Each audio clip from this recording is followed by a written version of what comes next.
సిరిసిల్ల జిల్లా అధ్యక్షులు పెద్దలు సోదరులు తోట ఆగయ్య గారు,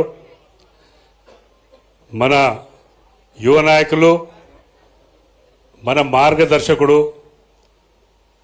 బీఆర్ఎస్ పార్టీ కార్యనిర్వాహక అధ్యక్షులు, సిరిసిల్ల శాసనసభ్యులు పెద్దలు గౌరవ కల్వకుంట్ల తారక రామారావు గారు, మాజీ ఉమ్మడి జిల్లా పరిషత్ అధ్యక్షుడు సోదరిమణి మన తులమక్క గారు, మాజీ శాసనసభ్యులు చొప్పదండి శాసనసభ్యులు మన రవి గారు, మన తొలి సిరిసిల్ల జిల్లా చైర్మన్ అయినటువంటి సోదరిమణి అరుణ రాఘవరెడ్డి గారు, మాజీ మార్క్ఫెడ్ చైర్మన్ అయినటువంటి లోక బాబిరెడ్డి గారు, సెస్ చైర్మన్ అయినటువంటి చిక్కల రామారావు గారు, మన చక్రపాణి గారు, సీనియర్ నాయకులు ఏనుగు మనోహరెడ్డి గారు, మరి వేదిక మీద ఉన్న మా గౌరవ మండలాధ్యక్షులు సెస్ వైస్ చైర్మన్ గారు, మన గ్రామ అధ్యక్షులు, చాలా మంది పెద్దలు, ముఖ్యంగా ఈరోజు గెలిచిన సర్పంచ్లు, ఉప సర్పంచ్లు, వార్డు మెంబర్లు, మరి వారు గెలిపించిన మా సైనికులు, బీఆర్ఎస్ అందరికీ కూడా ముందుగా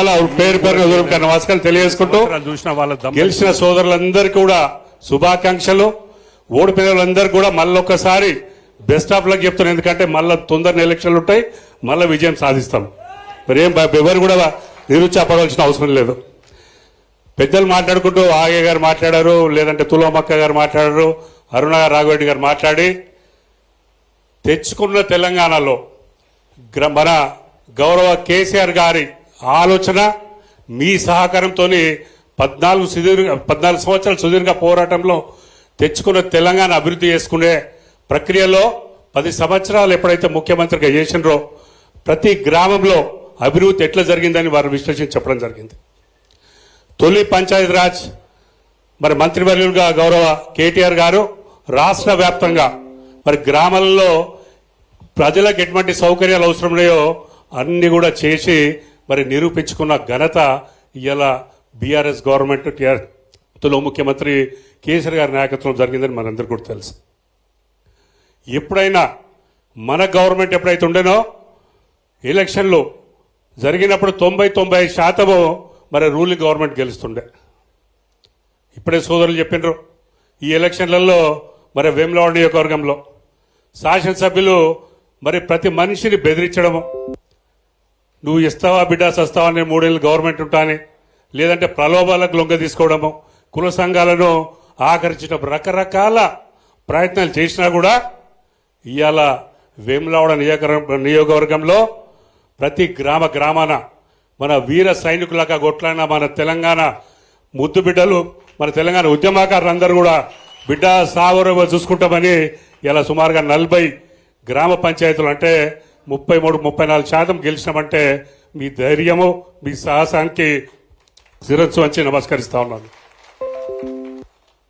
ఒకటే చెప్తున్నా మీకు, రూలింగ్ గవర్నమెంట్ ఏదో చేస్తుంది, ఏదో మేమేం కోల్పోతాం, మీరు రానని ఆకర్షణ మాట్లాడుతూ ఉన్నారు. ఏం కూడా చేయలేరు. 2 సంవత్సరాలు చూసినా వాళ్ళ దమ్ ఎంత ఉందనేది. చెప్పిన 6 గ్యారంటీలలో 13 మరి అంశాలున్నాయి. ఏదో ఉచిత బస్సో అయితే 1, 2 అలా చేసిండ్రు, అది కూడా అసంపూర్తిగా చేసిండ్రు.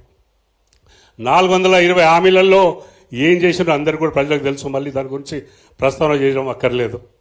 మీ అందరికి ఒకటే చెప్తున్నా, కేంద్రం నుండి వచ్చే నిధులు 70% గ్రామ పంచాయతీకు మీకే వస్తాయి. ఈ 2 సంవత్సరాలు ఏ విధంగానైతే ముందడుగు పోయినరో తప్పకుండా అదే విధంగా ఓడి 2 సంవత్సరాల తర్వాత మన గవర్నమెంట్ వచ్చిన తర్వాత రెట్టింపు అభివృద్ధి చేసి తీర్తామని ఈ సభకు మీ అందరూ కూడా హామీ ఇస్తా ఉన్నాను.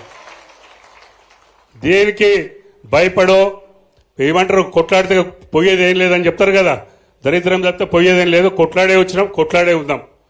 అందుకని అపోజిషన్లు ఉంటే కొన్ని అడ్వాంటేజ్లు ఉన్నాయి. న్యాయకత్వం పెంపొందాలి, గుర్తింపు రావాలంటే అపోజిషన్లు ఉంటే తీవ్రంగా ఖండించి ఏదంటే చేసి మాట్లాడవచ్చు. ఇన్ని రోజులు మన గ్రామీణ ప్రాంతాలలో స్థానిక సంస్థలు ఎవరు లేరు కాబట్టి మరి ఎమ్మెల్యే ఆడిందే ఆట పాడిందే పాట జరిగింది. మీరు తీర్మానం చేయకపోతే ఎమ్మెల్యే ఏం పని కూడా చేయడం మీ అందరికీ కూడా తెలుసు. అది అందుకని ధైర్యంగా ఉండండి, మీ వెనువెంటే మేమున్నాం.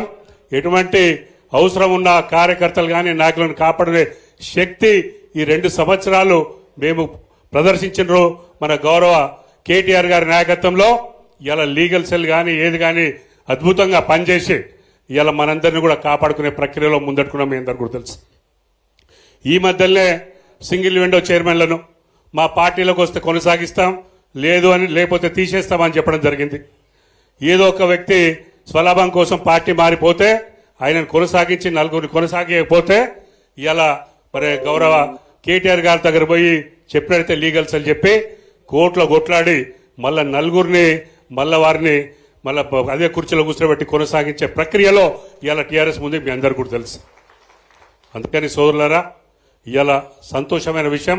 మనము మీకు ముఖ్యంగా వేములవాడ నియోజకవర్గం గురించి చెప్పాలి. వాళ్ళు ఎంత ఏం చేసినా 32,000 ఓట్లే వచ్చినాయి కాంగ్రెస్ పార్టీకి. ఈ 5 మండలాలలో మనకి 28,000 ఓట్లు వచ్చినాయి. మరి ఇవాళ మనము ఎవరైతే మన రిబెల్స్ చాలా చోట్ల ఉన్నప్పుడు మరి అవి కూడా మనం కలుపుకున్నట్టయితే కాంగ్రెస్ పార్టీ కన్నా బీఆర్ఎస్ పార్టీకి ఎక్కువ ఓట్లు వచ్చినాయి. ఈ సభ ముందు గర్వంగా మీ అందరు కూడా చెప్తాను. ఇదందరూ మీ అందరి కృషి, కార్యకర్తల కృషి. మరి కొన్ని జాలల్లో కొంచెం సమన్వయ లోపం కావచ్చు, లేదా ఇతరత్ర ప్రాబ్లంలు కావచ్చు. అతి దగ్గరగా 7 ఓట్ల నుండి మొదలు పెడితే 100-120 ఓట్ల లోపల చాలా మంది ఓడిపోవడం జరిగింది. ఎవరు నిరుత్సాహపడద్దు. తప్పకుండా మీకు మళ్ళీ విజయం సాధిస్తుంది. స్థానిక సంస్థలలో మనం ఏ ఊర్లో ఉండి కూర్చొని మళ్ళీ ఎట్లా చేద్దామని మనందరం కూర్చొని నిర్ణయించుకొని సమైక్యంగా ఓట్లట్టయితే తప్పకుండా మరి గౌరవ మన వర్కింగ్ ప్రెసిడెంట్ గారికి మేము చెప్తా ఉన్నాను, 5 మండలాల్లో 5 జెడ్పీసీలు గెలిపించుకొని జిల్లా పరిషత్ తప్పకుండా బీఆర్ఎస్ జెండా ఎగరేస్తాము. మరి వేములవాడ నుండి మరి ఈ జిల్లాకు 5, మరి జగిత్యాల జిల్లాలో 3 ఉన్నాయి, 8కి 8 తప్పకుండా గెలిపిస్తాం. మా కార్యకర్తల మనం వాళ్ళ సాహసం, వాళ్ళ కొట్లాడే విధానం నేను చూసిన కాబట్టి సంపూర్ణమైన నమ్మిక నాకుంది. ఏమంటారు మీరందరూ, గెలుస్తామా పక్కనా? మరి జై లేపి ఒకసారి జై తెలంగాణ అండి. తప్పకుండా ఇదే జోష్ కాంగ్రెస్లోకి ఇప్పుడే వణుకు పుట్టింది. మనం 40 గెలిస్తే వాళ్ళు ఏదో 55 గెలిచిండ్రు. వాళ్ళకి పెద్ద ఓట్లు ఎక్కువ వచ్చినాయి కాదు. ఎమ్మెల్యే అధికారం ఉపయోగించినా, ఎమ్మెల్యే ప్రబోధకులు లొంగ తీసుకునే ప్రయత్నం చేసినా, మరి ఇంటింటికి తిరిగినా, 100 మంది ఫోన్లు చేసినా మరి ప్రజలు కూడా మన వెంటే ఉన్నారు, మననే ఆశీర్వదించారు. తప్పకుండా మన గుర్తు లేకుండా కేవలం మన బలపరిచిన అంటేనే ఇంత గెలిపించుకుంటే రేపు గుర్తు వచ్చిన తర్వాత దుమ్ము రేపుతారు. తప్పకుండా అసంపూర్ణమైన నమ్మిక నాకుంది. అందుకే సోర్లరా, మరి ఇప్పటికే టైం చాలా అయింది. ముఖ్యంగా గౌరవనీయులు మన వర్కింగ్ మన మన కార్యనిర్వాహక అధ్యక్షులు కేటీఆర్ గారు సందేశం ఇస్తారు. మీరందరూ ఓపిక ఉండి కలిసి కట్టుగా పనిచేద్దాము. మళ్ళొక్కసారి గెలిచిన వార్డు మెంబర్లు కానీ, ఉప సర్పంచ్లు కానీ, సర్పంచ్లకు కానీ అందరు కూడా శుభాకాంక్షలు తెలియజేసుకుంటూ వచ్చే ఎలక్షన్లో ఇప్పుడే తులోమా చెప్పినట్టు ప్రజలలోనే ఉండాలి, ప్రజాసేవ చేయాలి. ఎటువంటి కష్టాలున్నా మనం లీగల్గా మీరందరూ బేర్ యాక్ట్, గ్రామ పంచాయతీ యాక్ట్ ఉంటుంది, అది సంపూర్ణ అవగాహన కల్పించుకోండి. మీ హక్కులు ఎవరు కూడా మిమ్మల్ని తీసేయలేరు. ఎమ్మెల్యే అధికారం ఉందంటే ఏం చేయలేరు. తప్పకుండా మీ హక్కులు మీరు కాపాడుకున్నట్టయితే రేపు ఇందిరమ్మ ఇండ్లు కానీ, ఇతరత్ర అభివృద్ధి కానీ మీ తీర్మానాలతో వస్తాయని మళ్ళొకసారి మీ అందరికీ మనవి చేసుకుంటూ మరి అవకాశం ఇచ్చిన పెద్దలందరికీ నమస్కారం తెలియజేసుకుంటూ జై తెలంగాణ.